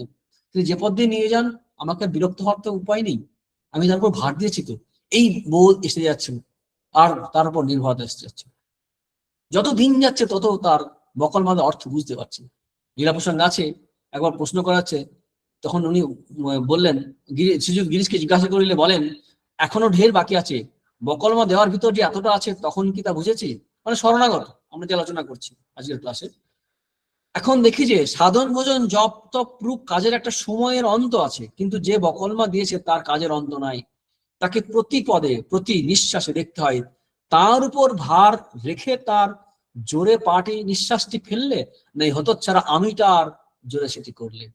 এই হচ্ছে শরণাগত হওয়া বা বকলম দেওয়ার অর্থ বুঝতে হবে, যে আমার অহংকার অভিমানও ত্যাগ করে ভগবানের শরণ নিতে নিতে। আপনাদের সাথে মনে হতে খুব সহজ, আমরা ইজিলি অনেক সময় বলে দিই সহজ ব্যাপার, কোনো অসুবিধা নেই, আমরা ভোগ সুখ সারতে চাই না সংসারে, নিজের মন মতো করি, কিন্তু ভাবি যে ভগবান আছেন, চুরি জোর চুরি বাটপাই যাই করে কেন ভগবান উদ্ধার করে দেবেন, যত রকমের পাপ করে আসবো আর দুটো দুটো ফুল দিয়ে দেবো, ফল দিয়ে দেবো, ভগবানকে ডোনেশন করে দেবো, আর মুক্তি হয়ে যাবে, ভক্তি হয়ে যাবে। তা কিন্তু নয়, এটা খেয়াল রাখতে হবে। এই মনের জোয়াচুরিতে যেন আমরা নিজেকে যেন নিজে না ঠকায়, এটা লীলা প্রসঙ্গে সাবধান করেছেন শরৎ মহারাজ। কোন অবস্থায় বকলমা দেওয়া চলে, যেটা আমরা শ্লোক আলোচনার সময় বলছিলাম যে মাস্তুলে পাখি বসার কথা, সেটাই লীলা প্রসঙ্গে বলছেন যে বকলমা অমনি দিলেই দেওয়া যায় না, নানা উদ্যম সহায়ের ফলে মনে বকলমা দেওয়ার অবস্থা উপস্থিত হলে তখনই মানব ঠিক ঠিক দিতে পারে, তখনই ভগবান ভার নেন। অনেক যন্ত্রণা যখন পাই, বিপদ যন্ত্রণা দুঃখ কষ্ট বেদনা, সেখান থেকে হতে পারে, অথবা তার মধ্যে এই বোধ এসছে যে তিনি ছাড়া উপায় নেই। অনেক সময় প্রচন্ড পাপ করলেও মধ্যে একটা প্রাণ যায় যায় অবস্থা হয়, তখন ভগবানকে আঁকড়ে ধরে একদম। যেমন দ্রৌপদী যেমন বিপদে পড়েছিলেন, গজ যেমন এই কুমিরে ধরেছিল বিপদে পড়েছিল, ওই অবস্থা আমাদের হয় না অনেক সময়। প্রাণহীন ধরেছে সাই, এই বোধ যতক্ষণ না হবে, সাধন ভোজন করে যখন বুঝবো পারছি না, নিজেকে শুদ্ধ করার পবিত্র করার চেষ্টা করছি, অনেক সাধনা করে অনেক চেষ্টা করে খাওয়া দাওয়া চলাফেরা মানুষজনের সঙ্গে ব্যবহার যখন সংযম করার চেষ্টা করছি, হচ্ছে না, তখন সমস্ত উদ্যম যখন বিফল হয়ে যাচ্ছে, তখন বুঝতে পারো আমার ইচ্ছা আর কিছু হবে না, তখন কে কোথায় আছো রক্ষা করো বলিয়া কাতর কণ্ঠে ডাকিতে থাকে, আর তখনই শ্রী ভগবান তাহার বকল মালাইয়া থাকেন। এই অবস্থাটা মহারাজ আলোচনা করছেন লীলা প্রসঙ্গে। তাই মনের জোয়ার চেপে থেকে আমাদের সাবধান থাকতে হবে, কারণ আমরা ভাবি যা ইচ্ছা তাই করবো, তা নয়। কেন আমি বলতেই পারি যে কেন আমি তো ভগবান বকলমা দিচ্ছে যা ইচ্ছা তাই করবো, এটা কিন্তু ফাঁকি দেওয়া, এতে ইতো নষ্ট তত নষ্ট হতে হয়। আর বকলমা সম্বন্ধে শেষ কথা মহারাজ বলছেন, আর এক দিক দিয়া কথাটি আলোচনা করলে আরো পরিষ্কার বুঝতে পারা যায়। আচ্ছা বুঝিলাম তুমি বকলমা দিয়াছো, আর শ্রী ভগবানকে ডাকিবার বা সাধন ভোজন করিবার কোনো আবশ্যকতা নাই, কিন্তু ঠিক ঠিক বকলমা দিলে তোমার প্রাণে সর্বক্ষণ তাহার করুণার কথা উদয় হইতে থাকিবেই, যেটা গিরিশ ঘোষকে দেখলাম। আর সংসার সমুদ্রে এতদিন হাবুডুবু খাইতেছিলাম, আহা তিনি আমায় কৃপা করে উদ্ধার করিলেন। বলো দেখি, ওইরূপ অনুভবে তাহার উপর তোমার কতটা ভক্তি ভালোবাসা উদয় হইবে, তোমার হৃদয় তাহার উপর কৃতজ্ঞতা ভালোবাসায় পূর্ণ হইয়া সর্বদাই যে তাহার কথা ভাবিতে ও তাহার নাম লইতে থাকিবে, উহা কি তোমাকে আর বলিয়া দিতে হইবে? মানে ভগবান কৃপা করে আমাকে স্মরণ দিয়েছেন, আমার পাপ দূর করেছেন, তার প্রতি কৃতজ্ঞতা ভালোবাসায় তো ভরে যাবে। একটা সামান্য উপকার যদি কেউ করে আমাদেরকে, তাদেরকে মনে রাখার চেষ্টা করি আমরা।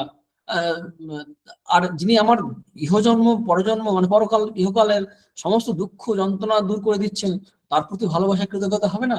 সেই গুরু বা সেই ইষ্টের প্রতি আমার ভালোবাসা হবে না? সেই জন্য মহারাজ লিখছেন, অতএব বকলমা দিয়া যদি দেখো তোমার ভগবানকে ডাকতে ভালো লাগে না, তাহলে বুঝিও তোমার বকলমা দেওয়া হয় নাই, তিনিও তোমার ভার গ্রহণ করেন নাই, অর্থাৎ শরণাগত ঠিকঠাক আমরা হতে পারিনি। বকলমা দিয়াছি বলিয়া আর আপনাকে ঠকাইও না, এটাই বলছেন। মহাতে আপনারই সম্মুখ হতে অমঙ্গল। ঠাকুরের ব্রাহ্মণের গোহত্যা গল্পটি মনে রাখিও। এই গল্পটা আমরা আগেও হয়তো আলোচনা করেছি, যে এই গল্পটা বলে শেষ করি। শেষ গল্প সেটা হচ্ছে, এক ব্রাহ্মণ তিনি গোহত্যা করে ফেলেন, বাগান পরিচর্যা করতেন। তো গোহত্যা করলে পাপ হয়, যে পাপ তখন ইন্দ্র কাছে চলে গেছে। উনি বেদান্ত পড়েছেন, জানে হাতের দেবতা ইন্দ্র, চক্ষুর দেবতা, কর্ণের দেবতা দেবতা থাকে, হাতের দেবতা ইন্দ্র, ইন্দ্র পাপ করেছে, সংক্ষেপে বলছি।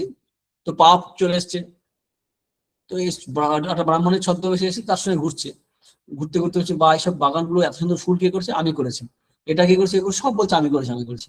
তখন করতে করতে ঘুরতে ঘুরতে তিনি চলে আসলেন সেই পাপ গল্পে, এরকম আছে, পাপ এসে তখন বলছে এটাকে করেছে এই গোহত্যা, তখন চুপচাপ হয়ে গেছে। তখন হচ্ছে সমূর্তি ধারণ করুন, ওটা পাপ না, সরি ইন্দ্র, ইন্দ্র ছদ্মবেশে এসেছিলেন।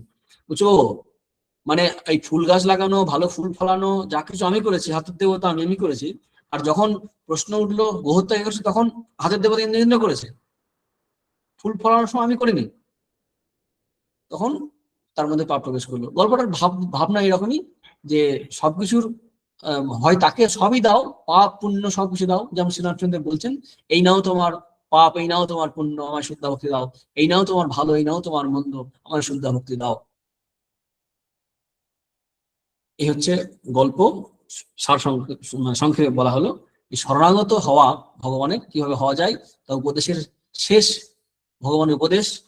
এরপরে ভগবান আরো বলতে থাকবেন, সেখানে কাকে গীতা বলবেন না বলবেন, মূল উপদেশ কিন্তু এখানে শেষ। ওই ৬৬ নম্বর শ্লোকে অদ্বৈত পক্ষে ব্যাখ্যা একটু করলে হতো, পরের দিন একটু করবো আমরা সামান্য আকারে। কিন্তু সাধারণত এই শ্লোকের ব্যাখ্যা বেশিরভাগই স্ট্যান্ডার্ড ডিসকাশন যদি হয়, দ্বৈত এবং বিশেষাদ্বৈতবাদের আলোচনাতে খুব ভালো পাওয়া যায় ভগবানের স্মরণের ব্যাপারটা। অদ্বৈত পক্ষে আমরা একটু আলোচনা দরকার হলে আমরা পরের দিন ক্লাসে আলোচনা করবো। ঠিক আছে নাকি? স্বপন?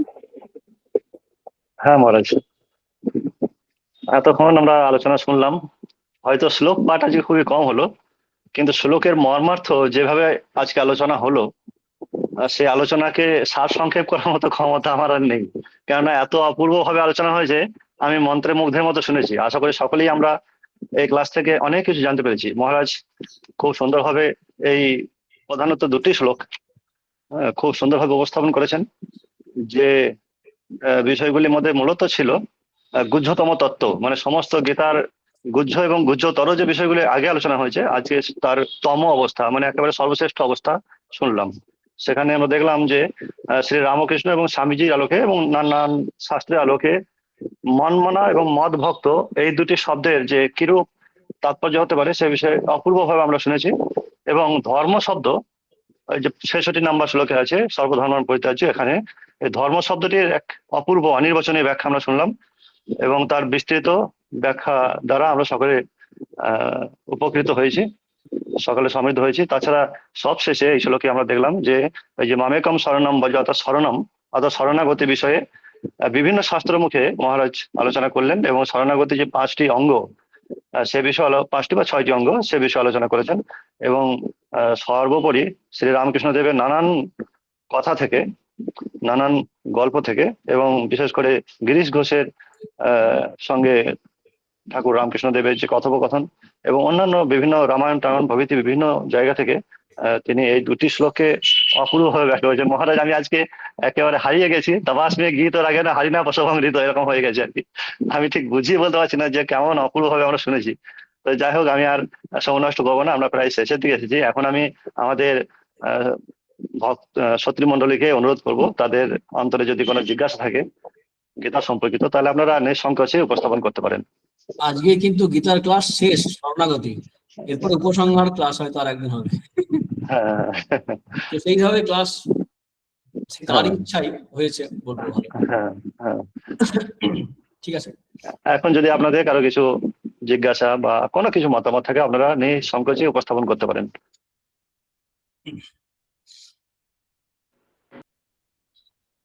প্রণাম মহারাজ। বলো। একটা ছোট্ট জিজ্ঞাসা, প্রশ্ন ঠিক নয়। এই যে শরণাগতি আর ভক্তি, শরণাগতি এবং ভক্তির মধ্যে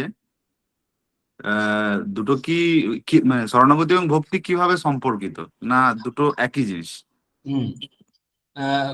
খুব ভালো প্রশ্ন, ছোট্ট প্রশ্ন, উত্তরে ছোট্টই দেওয়ার চেষ্টা করবো। হচ্ছে যে শরণাগতি ভক্তি শব্দটা খুব বৃহত্তর অর্থে যদি ব্যবহার করা যায়, শরণাগতি ভক্তির মধ্যে পড়ে যায়। ভক্তির মধ্যে বৈধি ভক্তি আছে, অবৈধ মানে গৌণী ভক্তি আছে, বৈধি ভক্তি যেটা বলা হয়। আবার পাকা ভক্তি মানে পরাভক্তি, সেখানে কোনো কামনা, সকাম ভক্তি, নিষ্কাম ভক্তি, সেখানে ভক্তির ক্ষেত্র অনেক বড়।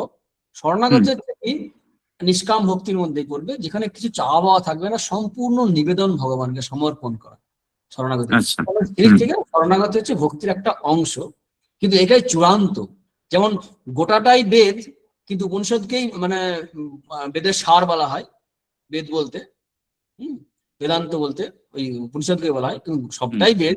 কিন্তু বেদ মানে উপনিষদ পড়লে কেউ বলতে আমি বেদ পড়েছি, কারণ সার পড়েছি। তেমনি শরণাগতি যদি কেউ হয়, সে ভক্ত, শরণাগত ভক্তই। ঠিক আছে। আচ্ছা মহারাজ, এই যে ভক্তি এবং শরণাগতি তো বুঝলাম, মানে যিনি ভক্তিমান ভক্ত, তার মধ্যে কি কামনা সব মানে কামনা থাকাটা কি দোষের নয়? মানে দোষের না দোষের নয়? দোষের নয়, একেবারে দোষের নয়।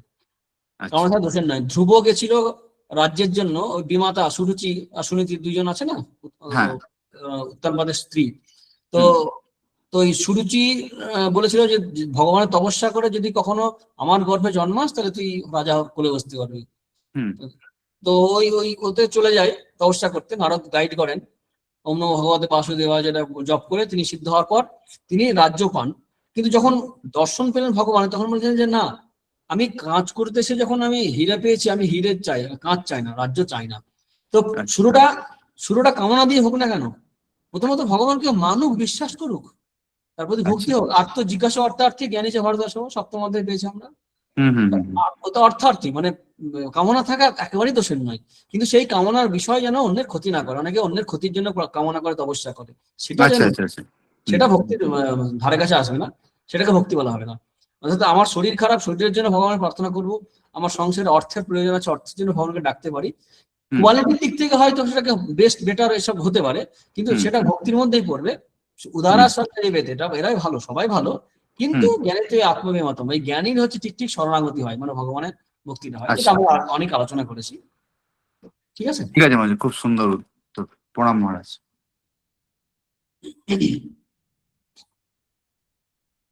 প্রণাম মহারাজ, আমার একটা প্রশ্ন আছে।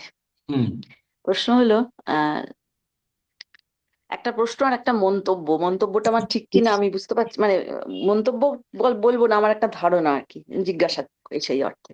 প্রথম প্রশ্ন হলো যে ভগবান বললেন আমি তোমাকে পাপ থেকে মুক্ত করব, অহং ত্বং সর্ব পাপেভ্য মোক্ষয়িষ্যামি। পাপ থেকে মুক্ত করার পরেও তো একটা অবস্থা জীবের থাকে, তাহলে সেক্ষেত্রে কি ভগবান কি সেই এখানে কি ভগবান অর্জুনের সে দায়িত্ব নিলেন না? এক। আর দুই হলো যে শ্রীকৃষ্ণ তো এই অর্জুন তো শ্রীকৃষ্ণের সখা, কাজে তিনিও তো যে সে লোক নন, না হলে যাকে তাকে তো সখা বলতেন না। সেই অর্জুনকে নিজের রূপ দেখালেন, এত উপদেশ এত কিছু দিলেন, কিন্তু মহাপ্রস্থানের পথে দেখা গেল অর্জুন আগে পড়ে গেলেন। কেন? তার অহংকার বশত। তাহলে মানে এটা আমাদের কাছে কি কিরকম, কি মানে দৃষ্টান্ত হিসেবে, শাস্ত্রীয় দৃষ্টান্ত হিসেবে আমরা এটাকে কিভাবে নেব? আমার এই দুটো প্রশ্ন। অর্জুনের যে অজ্ঞানে বা মায়ে আচ্ছন্ন ছিলেন, এটা আমরা পরের ক্লাসে একবার আলোচনা করব, আমরা ভবিষ্যতে ভেবে রেখেছি। তবু এইটুকু বলা যায় যে সত্যি যিনি মানে পাপ ধুয়ে দিলেন, যে পরিষ্কার হয়ে গেল, পরিষ্কার করে তো ফেলে রাখছেন না, কোলে তুলে নিচ্ছেন। এখানে কিন্তু সার্থকতা, মা ছেলেকে বা মেয়েকে পরিষ্কার করে ধুয়ে মুছে নিয়ে আবার কোলে তুলে নেয়, যখন ধুলো কাদা মাখে কোলে তুলে নেয়। তেমনি ভগবানও, যেটা প্রথম আপনি প্রশ্ন করলেন যে তিনি তো সমস্ত পাপ থেকে মুক্ত করলেন, এখানে কাজ শেষ হচ্ছে না, না কাজ শেষ হচ্ছে না, কোলে তুলে নিচ্ছেন, কোলে তুলে নেন এবং নিয়েছেন। আর এই অর্জুনের ক্ষেত্রে দেখা যাচ্ছে যে এই এই মুহূর্তে তার মোহমুক্ত হলেও আবার যুদ্ধ শুরু করলেও আমরা পরে পরে দেখবো আবার তিনি মোহগ্রস্ত হয়ে পড়ছেন, আবার অহংকার অভিমানের বদ্ধ হচ্ছেন। আর যে পতন হয়েছিল সেটা আমরা বলতে পারি প্রারব্ধের দিক থেকে, কারণ ততক্ষণ পর্যন্ত অর্জুনের একটা জ্ঞানের অবস্থা এসে গেছে। মহাপ্রস্থান একদম মহাভারতের শেষ পর্বে, আর শেষ ঠিক না, তার আগে স্বর্গারোহণ পর্ব আছে। মহাপ্রস্থানের যে পর্ব, সেখানে দেখবো যে তার যে অহংকার ছিল, যে একদিনে সবকে মেরে দেবো বা আমি শ্রেষ্ঠ গান্ডীবধারী, এই অহংকার থেকে যে পাপ ছিল, সেই কর্ম অনুসারে তাকে ফল ভোগ করতেই হতো। সেটা জ্ঞান হলেও করতে হতো, না হলেও করতে হতো, ভক্তি হলেও করতে হতো, না হলেও করতে হতো, কর্মের ফল তাকে ভোগ করতে হতো, সেটা তিনি করেছিলেন। এতে কিন্তু আসা যায় না কিছু। একটা মানুষ কাজ করতে করতে যদি তার জ্ঞান হয়ে গেল, কিন্তু হাতে যে কাজটা আছে সেই কাজটা সে কিন্তু কমপ্লিট করবে, সেই কারণে প্রারব্ধ অনুসারে তাকে ভোগ করতে হবে। আর আমরা দেখবো, আলোচনায় দেখবো যে অর্জুনে কিন্তু মোহমুক্ত সম্পূর্ণ হয়ে গেছেন তা না। ভগবান তার লীলায় মানুষকে বদ্ধ করে যেমন রাখে, তিনি সিদ্ধকেও অনেক সময় বদ্ধ করে তার লীলা, তার ধর্ম সংস্থাপন কার্য রূপ লীলা তিনি করে থাকেন। এটা হচ্ছে তাৎপর্য, ঠিক আছে। হ্যাঁ মহারাজ, আর একটা কথা আমার মনে হচ্ছে সন্দীপের কথা থেকে, সেটা একটু বলতে চাইছি। হ্যাঁ, ও মহারাজ, ভক্তি না থাকলে কি শরণাগতি হতে পারে? আবার সেটাই তো আমি বললাম, শরণাগতি কি ভক্তিকে পুষ্ট করে? শরণাগতি কি ভক্তিকে আরো পরিপুষ্ট করে, শুদ্ধা ভক্তি ভক্তির দিকে নিয়ে যায়? ভক্তি ছাড়া তো শরণাগত হবেই না, ওটা একটা হতেই পার্ট। পারে না। হ্যাঁ, হ্যাঁ। কারণ ভক্তি আর শরণাগতি দুটোই কিন্তু মনেরই ভাব, হ্যাঁ। এবং তার ভক্তি কিন্তু শুধুমাত্র এমনি মনে মনে ভাবলে অনেক সময় হয় না, তাই বাহ্যিক সাধন প্রয়োজন হয়।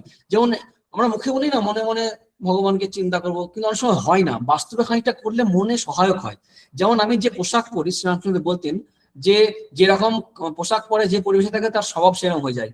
যেমন ইংরেজি শিখলে ফটফট করে ইংরেজি বলে, যা হাতের লেখা স্বভাব আছে, যারা কলম পেলে কাগজ পেলে খাস খাস করে ফ্যাস ফ্যাস করে উপাধি আর কি।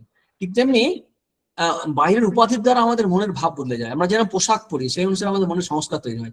তেমনি ভক্তির জন্য অনেক সময় বাইরের সাধনার প্রয়োজন হয়, যে ফুল বেলপাতা ইত্যাদি নেওয়া, ধূপকাঠি জ্বালানো, আচার্যদের প্রণাম করা, বিশেষ বিশেষ দিনগুলো পালন করা, এর দ্বারা ভক্তির বিকাশ হয়। হয় কিন্তু মনেই। তারপরে শরণাগতি যখন আসে তখন বাহ্যিক হলো না হলো আসে যায় না, কিন্তু সবকিছুর মূলে ভক্তি আছে। এই ভক্তিরই বিভিন্ন প্রকাশ হচ্ছে সকাম মুক্তি, নিষ্কাম মুক্তি, শরণাগতি, সব ভক্তিরই একটা হাইয়েস্ট ফর্ম বলতে পারি আমরা। হ্যাঁ, একদম বলেছেন। ঠিক। হ্যাঁ, প্রণাম মহারাজ, ঠিক আছে। হ্যাঁ, আর অর্জুনের যে বারবার ভুল করেছে, এটা আমরা পরের দিনে আলোচনা করবো, কারণ শ্রীকৃষ্ণ প্রশ্ন করবেন যে তোমার মোহ নষ্ট হয়েছে কিনা বলো, নাহলে আবার গোটা গীতাটা বলবো। আমাদের তো অনেকগুলো হয়ে গেল, মানে 70 ক্লাস হয়ে গেছে, আবার যে সব শুনতে হয় তার যে কি অবস্থা হবে। ঠিক আছে। হ্যাঁ, প্রণাম মহারাজ। তাহলে মহারাজ শেষের দিকে যায় আজকে। হুম। হ্যাঁ, আশা করি আর কারোর কোনো জিজ্ঞাসা নেই। তা আমরা একেবারে শেষ প্রান্তে উপস্থিত হয়েছি আজকের ক্লাসের। এতক্ষণ আমরা মহারাজের কাছ থেকে অপূর্ব আলোচনা শুনলাম, এবং সন্দীপ এবং দিদির প্রশ্নোত্তরের যে বিষয় উপস্থাপিত হলো তার দ্বারা আমরা সকলে সমৃদ্ধ হয়েছি, এবং ক্লাসটি আমরা সকলে উপভোগ করেছি। এক কথায় নিঃসন্দেহে বলা যায়। আমরা আর সময় নষ্ট না করে এখন মহারাজকে সকলের পক্ষ থেকে প্রণাম জানিয়ে এবং আমাদের সতী মণ্ডলীকেও আমাদের আন্তরিক শ্রদ্ধা এবং কৃতজ্ঞতা জানিয়ে আমি আজকে মহারাজকে গীতা ক্লাস শেষ করার অনুরোধ করছি। প্রণাম মহারাজ। এই একটা কথা মনে পড়ছিল, এই যে সমর্পণ কথা বলতে গিয়ে ইসলাম শব্দের অর্থ বলা হয় সমর্পণ। অসাধারণ ভাবনা আছে ওখানে। সাধনার ক্ষেত্রে সবাই আমরা বুঝি না, তাই অনেকে না বুঝেই ধর্ম পালন করে। তো মানে ভগবানের সম্পূর্ণ সমর্পণ, আল্লাহর পায়ে সম্পূর্ণ সমর্পণ, বাট ভাবনাটা যখন আমি প্রথম পড়ি বা শুনি আমার খুব ভালো লেগেছিল। সেখানে সাধনা আছে 5বার তার শরণাগত হওয়া। আমি ডিটেল সাধনাটা জানি না, কিন্তু এই যে সমর্পণ আছে না, এটা একটা মানে কালমিনেশন। কিন্তু বহুদিন ধরে প্র্যাকটিস করলে একদিন সেই অবস্থায় আমরা যেতে পারবো। যাই হোক, সব ধর্মেই ঠিক ঠিক ধর্মের আর কি ঠিক জায়গাগুলো একই কথাই বলবে শরণাগতির ক্ষেত্রে। ওম শান্তি শান্তি শান্তি। হরি ওম তৎসৎ। শ্রীকৃষ্ণার্পণমস্তু।